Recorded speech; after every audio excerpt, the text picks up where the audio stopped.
नमस्कार दोस्तों, आप सभी का द ट्रुथ चैनल में स्वागत है। दोस्तों, इस चैनल को बनाने का मुख्य उद्देश्य यही है कि मैं आपके सामने अपने अपने दोस्तों के और इस संसार के, इस समाज के कुछ सच्चे विचार, कुछ सच्चे अनुभव और कुछ सच्ची घटनाएं से आपको रूबरू करा सकूं। मेरा नाम शम्मी त्यागी है। मैं केंद्रीय भैंस अनुसंधान संस्थान में लेखा एवं वित्त अधिकारी के पद पर कार्य करती हूँ। इसी के साथ ही मुझे एनआरसी इक्वाइन, जहाँ कोविड-19 की टेस्टिंग भी होती है, वहाँ का कार्यभार भी, अतिरिक्त कार्यभार मेरे पास है। जिस दिन से ये कोरोना वायरस इस दुनिया में आया है, इसने तबाही मचा रखी है। इस बात से कोई भी अनभिज्ञ नहीं है कि इसके कारण आज हमारे देश की अर्थव्यवस्था कहाँ से कहाँ पहुँच गई है। जब ये कोरोना वायरस हिंदुस्तान में आया, तभी से मेरे दिल में एक अजीब सा डर बैठ गया था। नेट पर देखो, यूट्यूब पर देखो, टीवी पर देखो, हर जगह सिर्फ कोरोना वायरस की बातें होती थी। कोरोना वायरस की कुछ तस्वीरें तो इतनी भयावह होती थी कि जिसको देखकर रोंगटे खड़े हो जाते थे। यह कोरोना वायरस ने ज़िंदगी में इस तरह का हमारे परिवर्तन ला दिया कि हम ऐसा लगा कि हम जीना ही भूल गए हैं। कोरोना वायरस के डर के कारण मैं अपने यहाँ के एनआरसी के वैज्ञानिकों से कभी कभी अपना डर शेयर करती थी और उनसे पूछती रहती थी कि क्या सर, अब हम सब मर जाएंगे। लेकिन उन्होंने हमेशा मेरा हौसला बढ़ाया और कहा, नहीं, ऐसा नहीं होता है। ये वायरस तो दुनिया में आते हैं और जाते हैं और दुनिया भी चलती है। ये बात सच है कि जो आया है वो जाएगा भी, लेकिन हम इंसान हैं और इंसान की आदत है कि वो बहुत जल्दी डर जाता है। इस कोरोना वायरस का जो मेन फंडा है वो ये है कि हमें अपनी रोग प्रतिरोधक क्षमता को स्ट्रॉन्ग करना है। इसीलिए बार बार हमें टीवी के द्वारा, मीडिया के द्वारा और सरकार के द्वारा समय समय पर अनेक प्रकार की जानकारियाँ उपलब्ध होती रहती हैं। दोस्तों, कोरोना वायरस से अगर हमें जीतना है तो सिर्फ हमें एक चीज़ को ध्यान में रखना है कि कोरोना से डरना नहीं है। जी हाँ, क्योंकि कोरोना से डर ही जो है वो इंसान को बहुत कमज़ोर बना देता है। मैं जब भी डरती और कभी कभी तो रो भी पड़ती थी कि सर कैसे होगा, लेकिन जब कभी भी मेरे मन में डर घर कर जाता, हमेशा मेरे दोस्तों ने, मेरे साइंटिस्टों ने मुझे बहुत हौसला दिया। इस तरह से मैंने कोरोना वायरस के बारे में जो भी मीडिया पर देखा, जो पढ़ा, उसके अनुसार मैं अपनी दिनचर्या रखने लगी। जैसे कि प्रातःकालीन मैं सबको गिलोय, काली मिर्च, लौंग, इलायची का काढ़ा देने लगी। रात को बच्चों को हल्दी वाला दूध, परिवार के सभी सदस्यों को, क्योंकि मेरे घर में एक 85 वर्षीय मेरी मदर इन लॉ भी हैं, तो उन सभी का मैं ध्यान अच्छे से रखने लगी। इस तरह से लगभग 7-8 महीने बीत गए, लेकिन नवंबर में आकर मुझे कोरोना वायरस ने घेर लिया।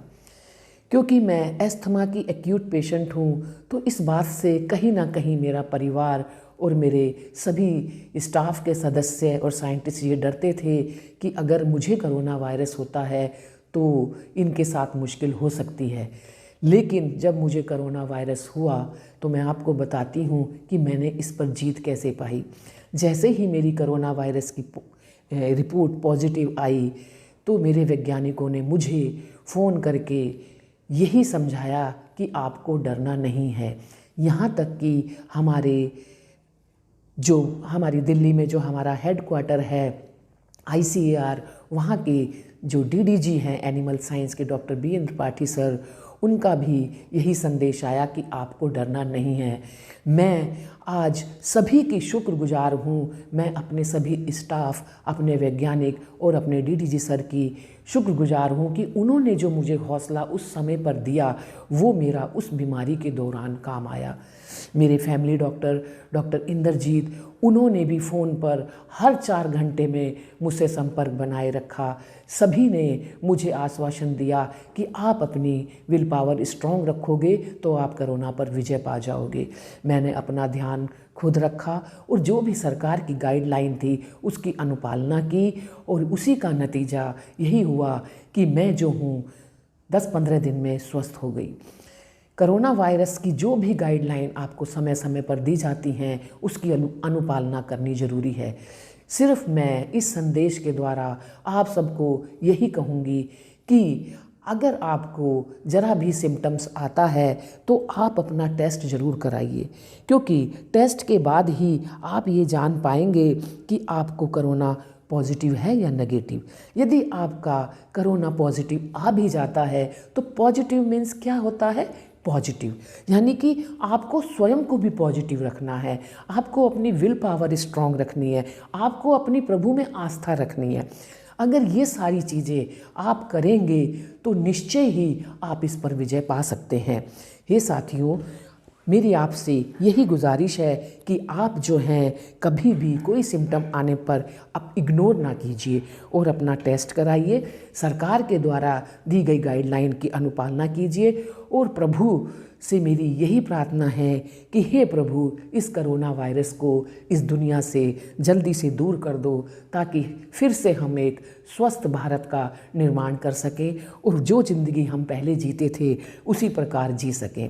साथियों, मेरी ये उम्मीद है कि आपको जो मैंने अपना अनुभव बताया है उस पर आपको विश्वास होगा, और जो मैंने दिनचर्या अपनाई थी ये उसका भी कुछ नतीजा है। जो मैंने सुबह सुबह गिलोय, काली मिर्च, लौंग, इलायची इन सब के काढ़े लिए, हल्दी का दूध लिया, इस तरह की चीज़ें भी आप साथ के साथ करते रहें तो अवश्य ही आप जो है इस पर विजय पा लेंगे। योग को अपना हिस्सा बनाइए, योगा कीजिए और जो है स्वस्थ रहिए, और इस कोरोना से बिल्कुल मत डरिए।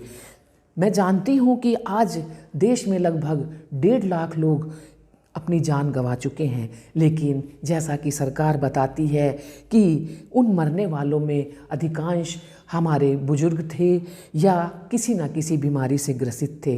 देखिए, जो इस संसार में आया है उसको जाना है, लेकिन हमें इन बातों को ध्यान रखते हुए अपना जीवन भी चलाना है, अपने समाज को भी चलाना है और अपने देश को भी मजबूत बनाना है।